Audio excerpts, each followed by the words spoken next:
So hello students, let's begin our today's class.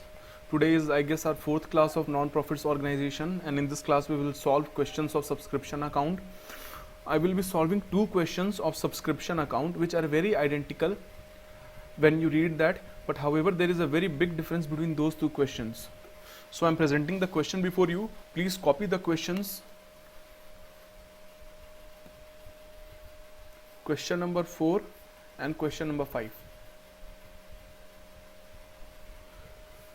You can just pause the video and copy the questions, and after that you can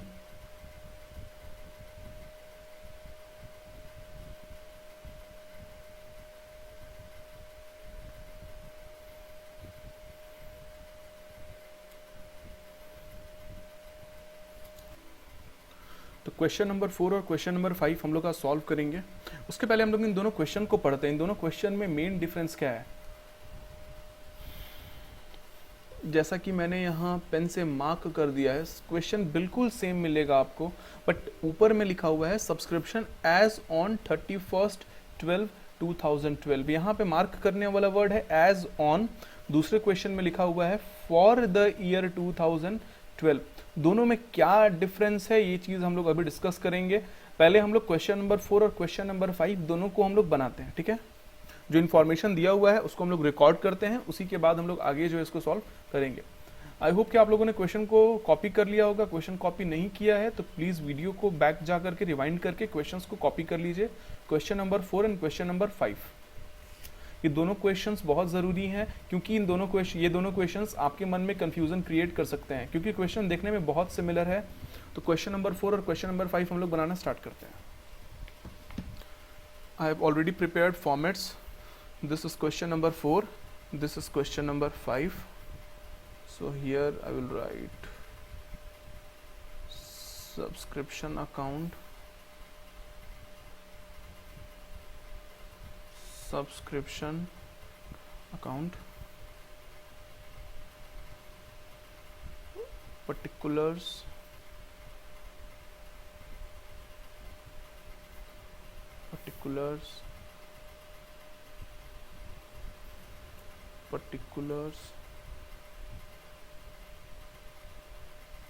and particulars. 2, opening outstanding subscription. Here we will write by closing outstanding subscription, by opening advance subscription, 2, closing advance subscription, 2 by. यहाँ पे क्या होगा बताइए. मैंने आप लोगों को तरीका भी बताया था. आपको पैसा मिलेगा सब्सक्रिप्शन का, जर्नल एंट्री क्या होगा, bank to subscription. Therefore subscription account के क्रेडिट साइड में यहाँ हो जाएगा बाई बैंक, या आप बाई रिसीप एंड पेमेंट भी लिख सकते हैं, एज यू विश, दोनों सही है. 2 यहाँ पे हम लोग का अल्टीमेटली आ जाएगा इनकम एंड एक्सपेंडिचर, जो कि हम लोग का आम तौर पे बैलेंसिंग फिगर होता है. लेकिन इस क्वेश्चन में यहाँ पे अगर हम लोग बैलेंसिंग फिगर लिख देंगे तो वो गलत होगा. Why? Because if you read this question, question number 4, from the following information compute outstanding subscription as on 31/12/2012. यहाँ पे हम लोग को क्लोजिंग आउटस्टैंडिंग निकालने के लिए बोल रहा है. तो क्वेश्चन पढ़ने के बाद आपको जो है बेसिक अंडरस्टैंडिंग हो जाना चाहिए. So this will be our balancing figure. ये क्वेश्चन नंबर 4 का फॉर्मेट हो गया. सिमिलरली आप लोग क्वेश्चन नंबर जो 5 है उसका फॉर्मेट प्रिपेयर कर लेंगे. दोनों क्वेश्चन हम लोग साइमल्टेनियसली बनाएंगे, क्योंकि इससे आप लोग को जो क्वेश्चन में जो डिफरेंस है, क्वेश्चन जो पूछना चाह रहा है वो आप लोग को क्लियर हो जाएगा. अदरवाइज एक बार आप समझ जाएंगे तो क्वेश्चन आप कैसे भी बना सकते हो. To opening outstanding subscription, by opening advance subscription, 2, closing advance subscription, by closing outstanding subscription, to income and expenditure by bank. Let me read the question. Number 5, it is saying we have to find for year 2012. So it will be this balancing figure. Okay. Now let's start solving question number 1. First we will fill up the given information. The question is saying that club has 75 members each paying annual subscription of 600. Club has 75 members each paying annual subscription of 600. So income and expenditure will be 75 into 600. It is saying subscription received during to year 2012. Subscription received during year 2012 is 48,000. Subscription received in advance as at 31st 12/2011. Let me present you the question. See, this is 31st 12/2011. You can write this as 1/1/2012. So this is our opening advance. So opening advance is 9,000. Closing advance is 6,000. Subscription outstanding as at 31st 12/2011. So it is saying that subscription outstanding as at 31st 12/2011 is 9,600. 31st 12/2011, it means 1/1/12. Opening outstanding is 9,600. Opening outstanding is 9,600. So now we will fill in this figure. It is 45,000. You can calculate balancing figure here. You can easily calculate balancing figure, but for now we will not calculate our balancing figure here. We will solve question number 5 because the main difference between these two questions lies here only. Let's solve question number 5. I am giving you 2 minutes, so kindly try to fill up those places, this and this. We're just freezing the video.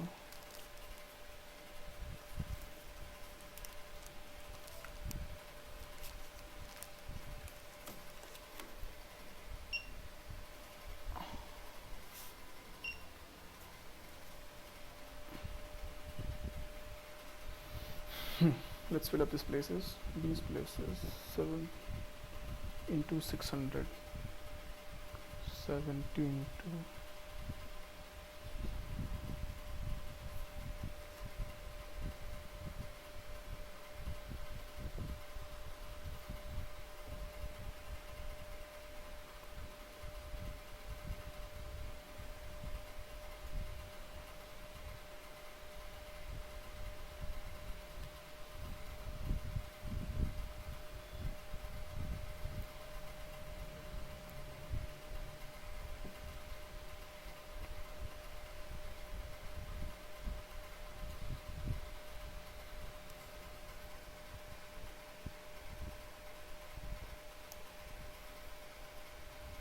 Now we will talk about the difference between these two questions. The first question is saying that subscription as on 31st 12/2012. Question बोल रहा है कि question का last line मैंने यहाँ बस लिखा है आपको डिफरेंस समझाने के लिए. ये जो लास्ट लाइन है क्वेश्चन का, जैसे यहाँ पे एज ऑन और यहाँ पे फॉर द ईयर, पहले में है एज ऑन, दूसरे में है for the year 2012. As on का क्या मतलब है? एज ऑन का मतलब है कि उस साल में, एज ऑन उस दिन कितना पैसा बाकी है, उस दिन हमारा मार्केट में सब्सक्रिप्शन का कितना आउटस्टैंडिंग है. अगर हम लोग इसको ऐड कर दें 9600 plus 45,000 plus 6,000 minus 9,000 minus 4,800. 48,000 sorry.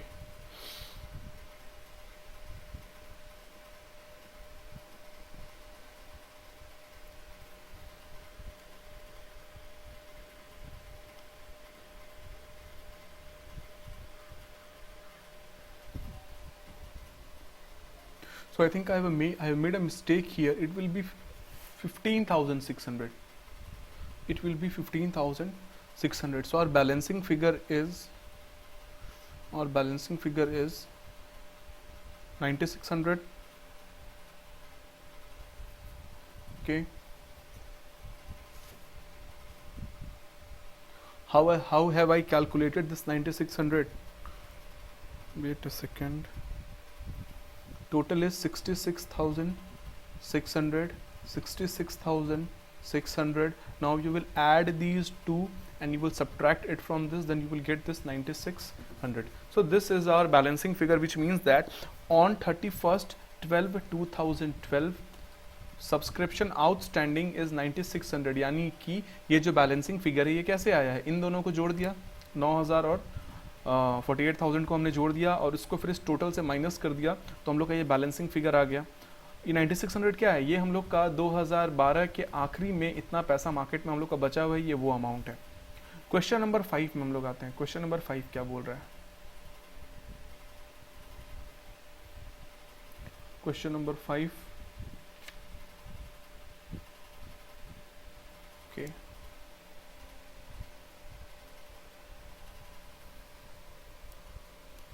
First we will calculate this balancing figure. Let's calculate 9600 plus 42,000 plus 6,600. It's 58,200 minus 7,200 minus 42,000 minus 42,000.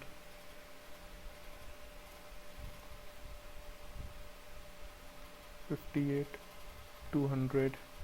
So our balancing figure is 9,000.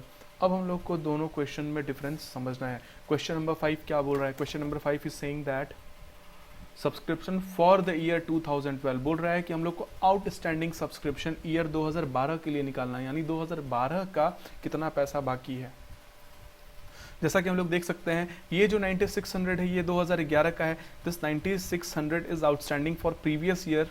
ये जो 9600 ये ओपनिंग आउटस्टैंडिंग है, कहने का मतलब है कि ये 9600 हमको पिछले साल नहीं मिला था, इसलिए हम लोग इसको इस साल के बिगनिंग में लिख रहे हैं कि हम लोग का इतना बाकी है, और इस साल के आखिरी में हम लोग को कितना नहीं मिला है, 9,000। 9600 हम लोग का पिछले साल का नहीं मिला है। क्वेश्चन में हम लोग देखते हैं, यहाँ पे बोल रहा है कि 4800 are still in arrear for year 2012। इस साल की शुरुआत में पिछले साल का हमको 9600 नहीं मिला था, इस साल के शुरुआत में हमको पिछले साल का 9600 नहीं मिला था। तो यहाँ पे इस साल में जब हमको जो अमाउंट मिला है, इस साल हमको जो 42,000 मिला है, इसमें पिछले साल का भी तो कुछ अमाउंट हो सकता है। आप अग्री कर रहे हैं या नहीं कर रहे हैं? पिछले साल में हमको इतना अमाउंट नहीं मिला था, यानी इस 4200 में हमको पिछले साल का भी तो कुछ अमाउंट मिला होगा।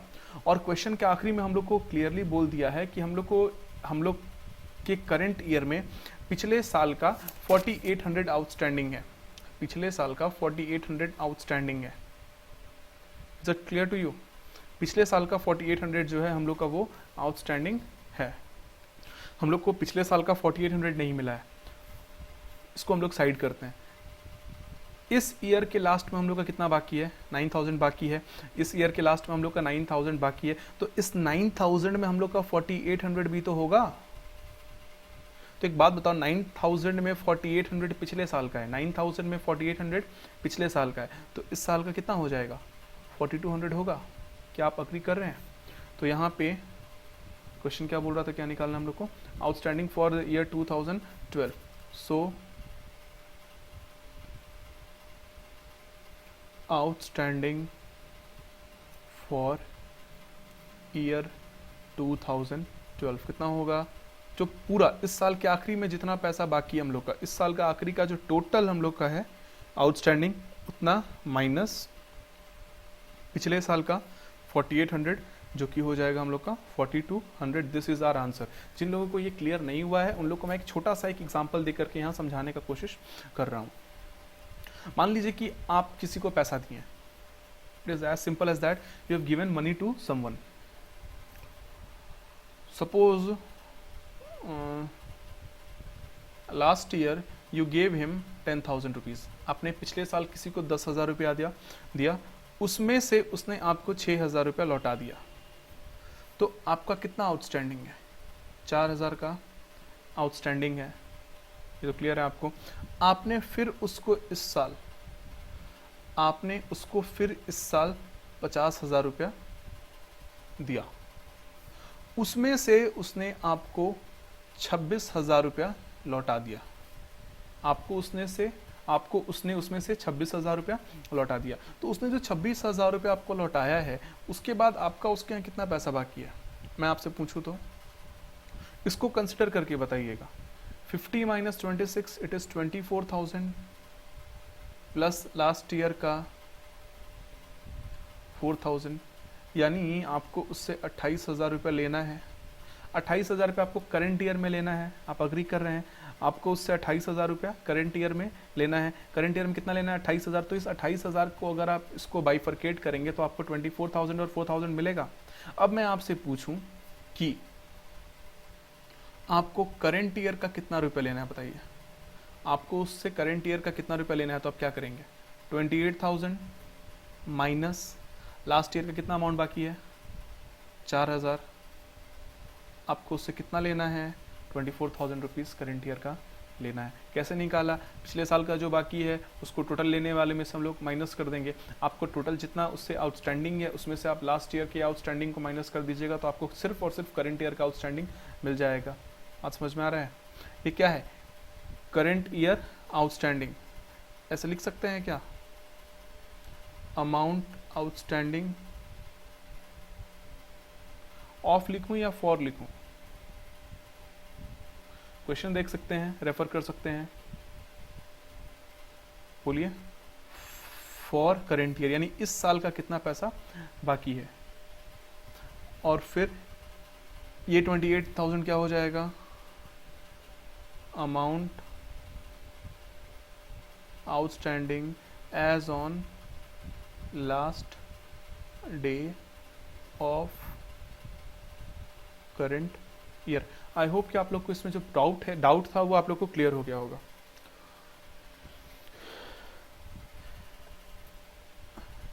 मैंने आपको स्टार्टिंग में मे और का अंतर बताया था। ये मे यानी करंट ईयर में आपको उतना पैसा उससे लेना है, और करंट ईयर का आपका उसके यहाँ 24,000 जो है वो आउटस्टैंडिंग है। आई होप कि ये क्वेश्चन आप लोग को क्लियर हुआ होगा। अगर क्वेश्चन में थोड़ा भी डाउट है तो अगर वीडियो को रिवाइंड कर, हम लोग इसमें अब आगे बढ़ते हैं। सब्सक्रिप्शन के जो बाकी क्वेश्चंस हैं मैं उसे फर्दर क्लासेस में लूँगा, क्योंकि क्लासेस में अगर सिर्फ क्वेश्चन सॉल्व करूँगा तो क्लासेस थोड़े बोरिंग हो जाएंगे। हम लोग आज नए आइटम का ट्रीटमेंट सीखेंगे। जैसा कि मैंने आप लोग को आइटम्स के नाम आइटम्स के बारे में मैंने आपसे डिस्कस भी किया था, लाइक सब्सक्रिप्शन, एंट्रेंस फी के बारे में आप लोग को याद होना चाहिए। Entrance fees are revenue in nature, therefore it will go in receipt and payment account as well as income and expenditure account. So हम लोग आज ट्रीटमेंट ऑफ एंट्रेंस फी पढ़ेंगे या admission fee.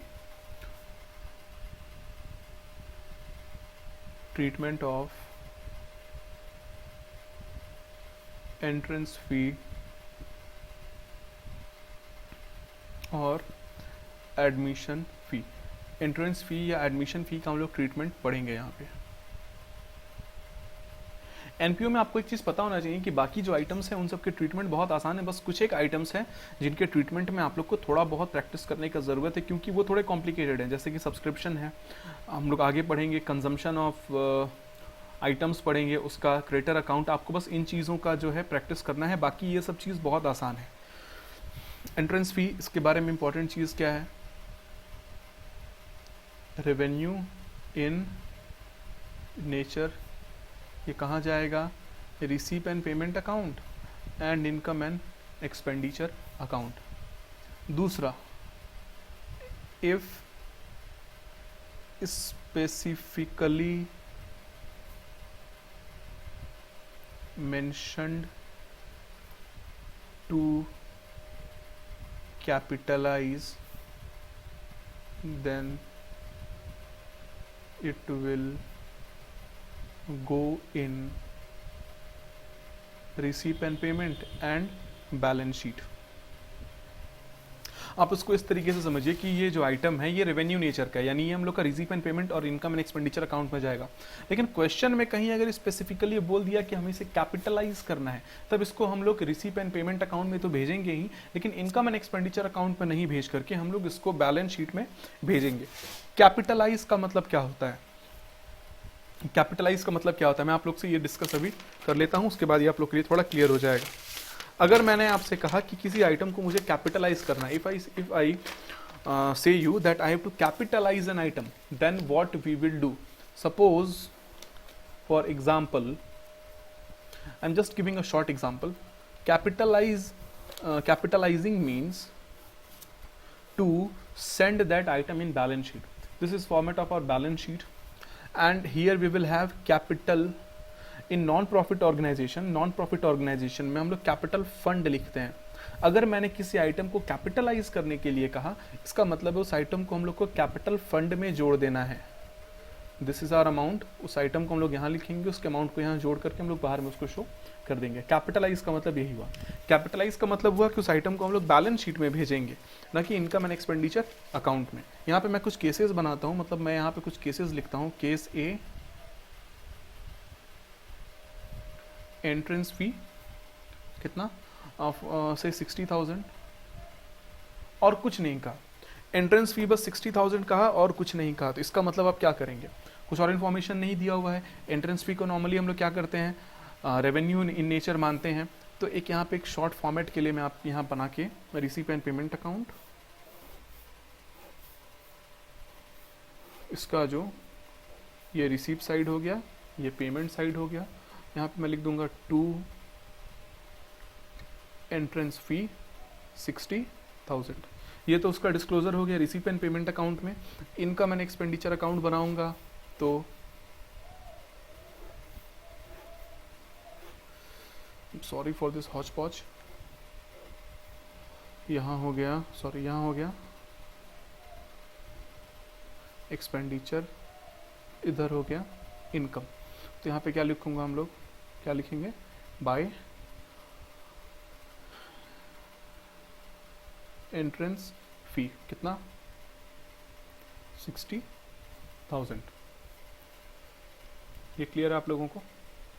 Receipt and payment के receipt side में लिख दिया, income and expenditure के इनकम साइड में लिख दिया, काम खत्म। केस ये आसान है। क्यों मैंने यहाँ पे इसे इन दोनों जगह रिकॉर्ड किया है? क्योंकि क्वेश्चन ने क्लियरली कहा है कि एंट्रेंस फी 60,000 है, इसके अलावा हमें कोई इन्फॉर्मेशन नहीं दिया गया। आई होप ये क्लियर है आप लोगों को। रेवेन्यू नेचर का मतलब क्या? रिसीप एंड पेमेंट में डालना है, इनकम एंड एक्सपेंडिचर में डालना है। इनकम एंड एक्सपेंडिचर के किस साइड में? इनकम साइड में डालना है। फॉर्मेट आप लोग प्रॉपर तरीके से बना लेंगे। यहाँ डेबिट हो जाएगा, यहाँ क्रेडिट हो जाएगा, यहाँ डेबिट हो जाएगा, क्रेडिट हो जाएगा। मैं आप लोग को अब देता हूँ केस बी। केस बी, यहाँ पे entrance fee of 60,000 is to be capitalized। 60,000 entrance fee है, इसको कैपिटलाइज करना है, कोई दिक्कत नहीं है। पहले हम लोग क्या बना लेंगे, रिसीप एंड पेमेंट अकाउंट हम लोग बना देंगे।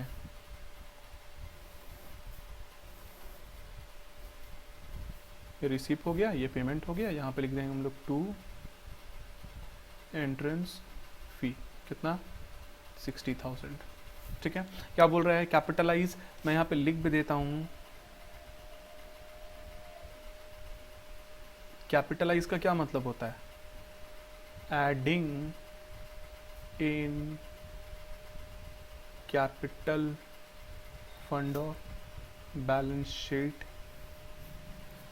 क्या कैपिटलाइज का मतलब होता है, adding in capital fund of balance sheet. तो यहाँ पे हम लोग जो है बैलेंस शीट का फॉर्मेट बना लेंगे।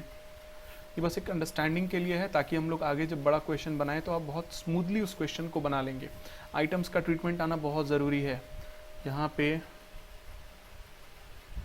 कैपिटल फंड, एग्जाम्पल के लिए मैं यहाँ पे कैपिटल फंड चलिए 70,000 लिख देता हूँ। एग्जाम्पल के लिए एक ऐसी अमाउंट है कैपिटल फंड है 70,000, इसको कैपिटलाइज करना है। तो मैंने आपको थोड़ा देर पहले बताया कि कैपिटलाइज करने का क्या मतलब है। इसको हम लोग क्या करेंगे, ऐड कर देंगे कैपिटल फंड में। ऐड एंट्रेंस फी कितना हो जाएगा, 60,000। कितना हो जाएगा ये, 1,50,000। कैपिटलाइज करने का क्या मतलब हुआ, कैपिटलाइज करने का मतलब हुआ कि उस अमाउंट को हम लोग बैलेंस शीट के कैपिटल फंड में ऐड करके अपने कैपिटल को हम लोग बढ़ा ले रहे हैं। एंट्रेंस में हमको 60,000 मिला, इसको हम लोग रिकॉर्ड कर लिए। अब इसको हम लोग कैपिटल फंड में ऐड कर दिए हैं। इससे क्या हो गया, हम लोग का कैपिटल फंड बढ़ के कितना हो गया, 1,50,000 हो गया है। पहले हमारा कैपिटल फंड 70,000 था, अब हमारा कैपिटल फंड 1,50,000 हो गया है। क्लियर है आप लोगों को ये। केस सी, केस सी, केस सी, चलिए यहां लिखता हूं मैं, एंट्रेंस फी 90,000। ठीक है, एंट्रेंस फी हम लोग का है 90,000। तो इसका हम लोग को बोल रहा है 1/3, 1/3 मतलब कितना हो गया, 33.13, नहीं 33.33%। तो मैं यहाँ 1/3 नहीं ले रहा हूँ, मैं यहाँ पे 1/4 लिख रहा हूँ, 1/4 भी नहीं लूँगा, 50% लिख देता हूँ, ठीक रहेगा। 50%, 50% of the amount is to be capitalised. 50% amount को हम लोग को क्या कर देना है, कैपिटलाइज कर देना है। बहुत आसान है, बहुत इजी लगेगा आप लोगों को। पहले हम लोग वही रिसीप एंड पेमेंट अकाउंट बना लेंगे। तो यहाँ गया टू एंट्रेंस फी 90,000, यहाँ पे हमने रिकॉर्ड कर दिया। अब देखो ये क्या बोल रहा है, बोल रहा है 90,000 हमको एंट्रेंस फी मिला है। उसके बाद बोल रहा है 50% of amount is to be capitalise. 50% का मतलब आधा होता है, आप लोग को पता होगा। You must be knowing that 50% means half. So 90,000 का हाफ कितना होगा, 45,000 and 45,000। I am coming in next page. Question is saying that we have to capitalize 50% of the amount. So 90,000 will be broken in two part. 50%, if 50% is first part, then 50% will be second part also. 45,000, 45,000। Question क्या बोल रहा है कि 50% को capitalise करना है, यानी इस 45,000 को कहाँ भेजना है हम लोग को, बैलेंस शीट में। तो एक बात बताओ, मैंने आपको क्या कहा था, क्वेश्चन जब कुछ नहीं बोलता है तो क्या करते हैं हम लोग, उसको इनकम एंड एक्सपेंडिचर में भेजते हैं।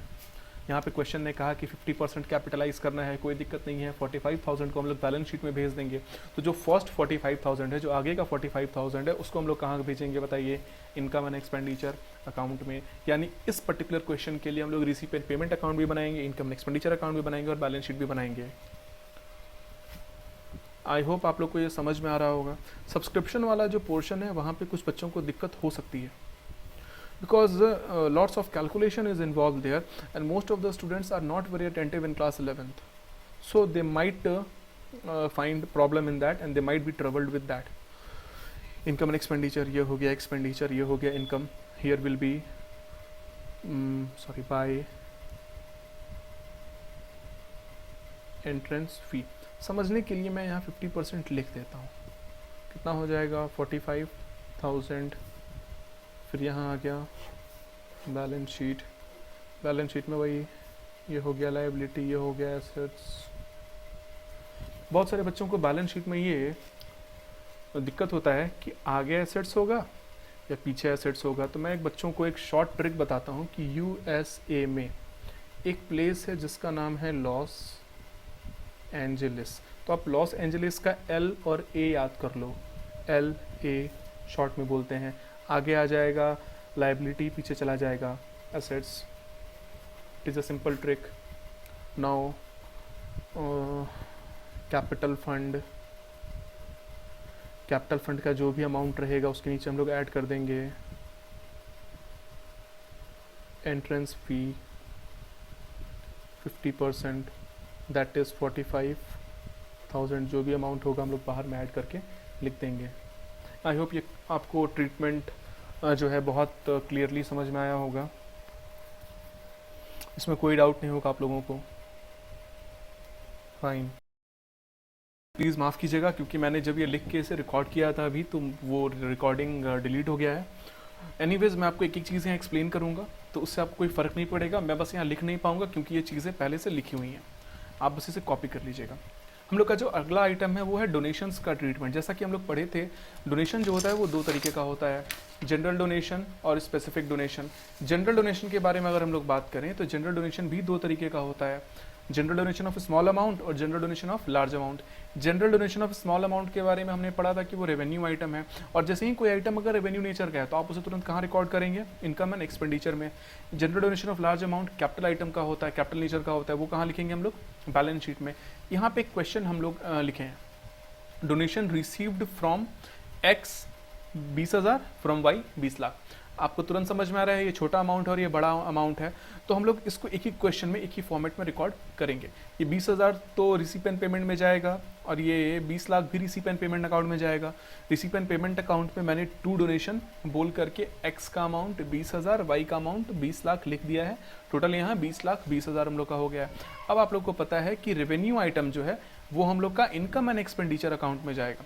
तो ये जो 20,000 है इसको हम लोग जनरल डोनेशन बोल करके इनकम एंड एक्सपेंडिचर अकाउंट में यहाँ पे रिकॉर्ड हम लोग कर लिए हैं। अब जो 20 लाख है वो हम लोग का कहाँ जाएगा, बैलेंस शीट में जाएगा। बैलेंस शीट में उसको क्या करेंगे, कैपिटलाइज करेंगे। कैपिटलाइज करने का क्या मतलब होता है, कैपिटलाइज करने का मतलब होता है कि उसको कैपिटल फंड में हम लोग ऐड कर देंगे। कैपिटल फंड में जो भी अमाउंट रहेगा उसमें इसको ऐड करके बाहर में हम लोग शो कर देंगे। आई होप ये क्लियर है आप लोगों को, general donation of small amount and general donation of large amount.